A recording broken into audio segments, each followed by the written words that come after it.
it's intriguing and interesting because you really made it happen.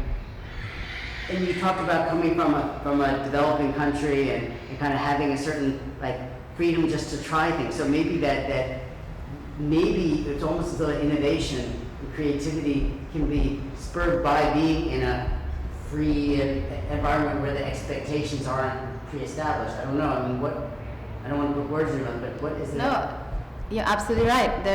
When I started my first clothing line ever, I wasn't afraid. I wasn't afraid of the feedback. I wasn't afraid of failing. I wasn't afraid of it just being a complete disaster. And maybe when I look back, I should have been afraid because there were a lot of eyes on what I was doing at the time. I was Miss Trinidad and Tobago for Miss Universe at the time.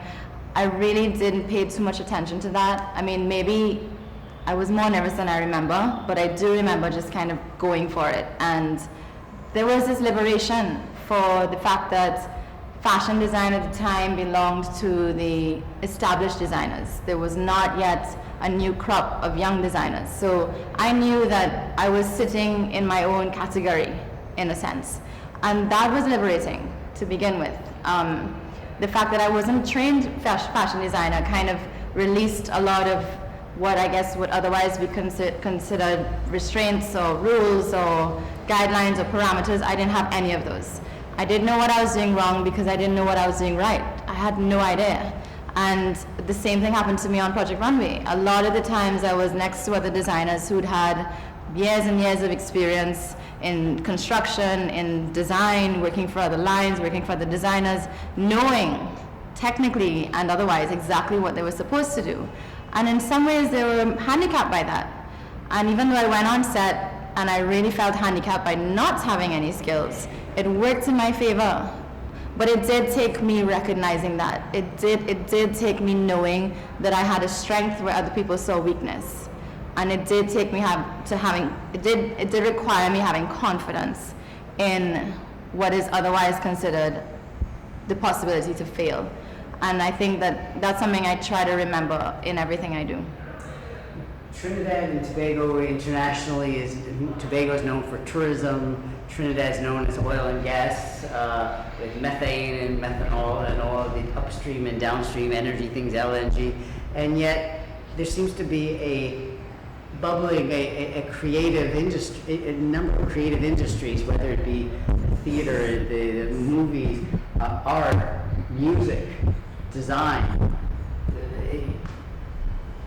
How do those two come together, and to what is the importance of the creative industries in a nation, in finding a nation's soul?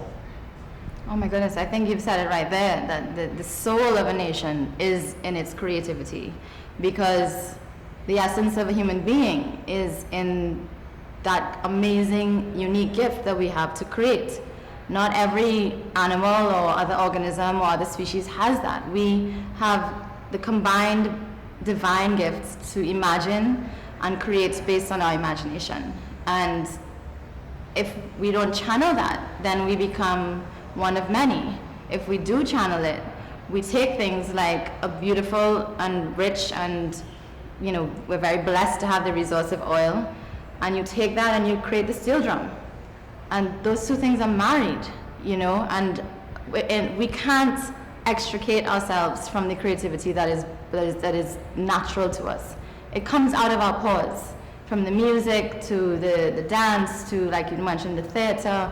We have, in a short period of history, created so many unique art forms that we can genuinely say are ours, that we haven't borrowed. We borrow a lot, and I think that comes out of some sort of insecurity. But in essence, we have created so many unique aspects that we've added to the world, and it defines who we are.